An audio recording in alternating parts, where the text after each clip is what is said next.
লক্ষ্মী দেবী আপনার উপর ক্ষিপ্ত হয়ে উঠবে। এই ভুলগুলো যদি প্রতিদিন করতে থাকেন লক্ষ্মীর কৃপা থেকে বঞ্চিত হবেন।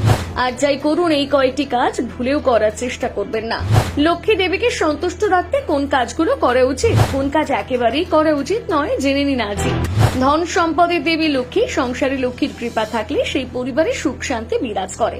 তবে লক্ষ্মী দেবী যদি একবার অসন্তুষ্ট হন তখন পরিবারের সমস্যা পিছু ছাড়বে না, অর্থ সংকট লেগেই থাকবে। আমাদের অজান্তে আমরা অনেক কাজই করে ফেলি যা সাংসারিক সমস্যাকে আরো বাড়িয়ে তোলে। দেবী অন্নপূর্ণা হিন্দু ধর্মের এক গুরুত্বপূর্ণ দেবী, যিনি সম্পদ, সৌভাগ্য, সমৃদ্ধি ও সৌন্দর্যের প্রতীক হিসেবে পূজিত হন। সকাল সন্ধে পুজো পাঠ করেও যদি সাংসারিক সুখ না থাকে, প্রায়ই বাড়িতে ঝামেলা, অশান্তি, অর্থ সংকট লেগেই থাকে, তাহলে বুঝবেন ঘরের লক্ষ্মী অসন্তুষ্ট হয়েছেন। কোন কোন কাজে মা লক্ষ্মী রুষ্ট হন অবশ্যই একবার জেনে নিন। অনেক বাড়িতে আয়ের থেকে ব্যয় বেশি হয় কিংবা টাকা অতিরিক্ত খরচ হয়।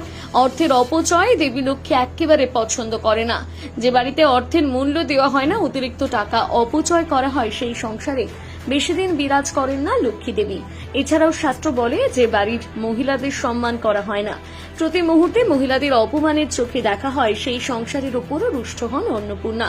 এছাড়াও অনেক বাড়িতে প্রায় অতিরিক্ত খাবার ফেলে দেওয়া হয়, খাবার নষ্ট করা হয় যে সংসারে, সেখানেও বেশি দিন বিরাজ করে না লক্ষ্মী। তাই বাড়ির খাবার বেশি হলে নালা নর্দমায় ফেলবেন না।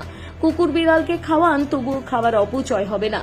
তবে পচা খাবার বিড়াল কুকুরকে খেতে দিলে অসন্তুষ্ট হন ধন সম্পদের দেবী লক্ষ্মী।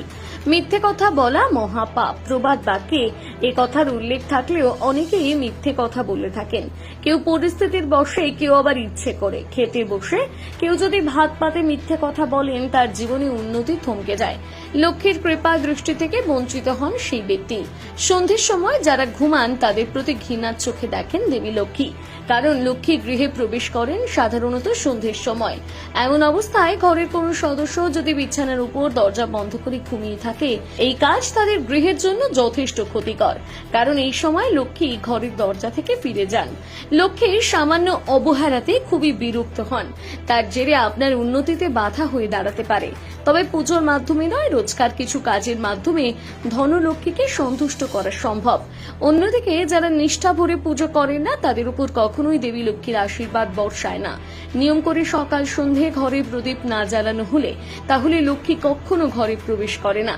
যারা খুব বেশি খারাপ কথা বলেন, কঠিন মনের হন, অন্যের সঙ্গে বাজে ব্যবহার করেন, তাদের পাশে দেবী লক্ষ্মী কখনো থাকেন না।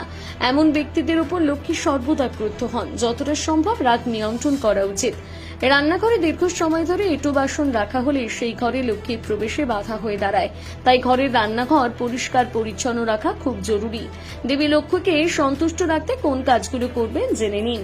শাস্ত্র বলে লাল জবা লক্ষ্মীর খুব প্রিয় ফুল, তাই প্রতি বৃহস্পতিবার লাল জবা দিয়ে মা লক্ষ্মীর পুজো করুন। এলাচ, লবঙ্গ এবং কর্পূরের একটি বাতি জ্বালিয়ে দেবী লক্ষ্মীর আরতি করুন। বাড়ির প্রধান দরজা পরিষ্কার পরিচ্ছন্ন রাখুন। অতিথি আপ্যায়নে কোনো ত্রুটি রাখবেন না। প্রতি বৃহস্পতিবার সম্ভব না হলেও মাঝে মধ্যে বৃহস্পতিবার করে গরিব দুস্থ ব্যক্তিদের কিছু দান করুন, এতে সন্তুষ্ট হবেন দেবী লক্ষ্মী। মন পরিষ্কার রাখুন। স্নান সেরে শুদ্ধ বস্ত্র পরে লক্ষ্মী দেবীর আরাধনা করুন। আপনার উপর প্রসন্ন থাকবেন অন্নপূর্ণা। উপরিউক্ত সকল তথ্য শাস্ত্রীয় বিশ্বাসের উপর ভিত্তি করে বলা হয়েছে।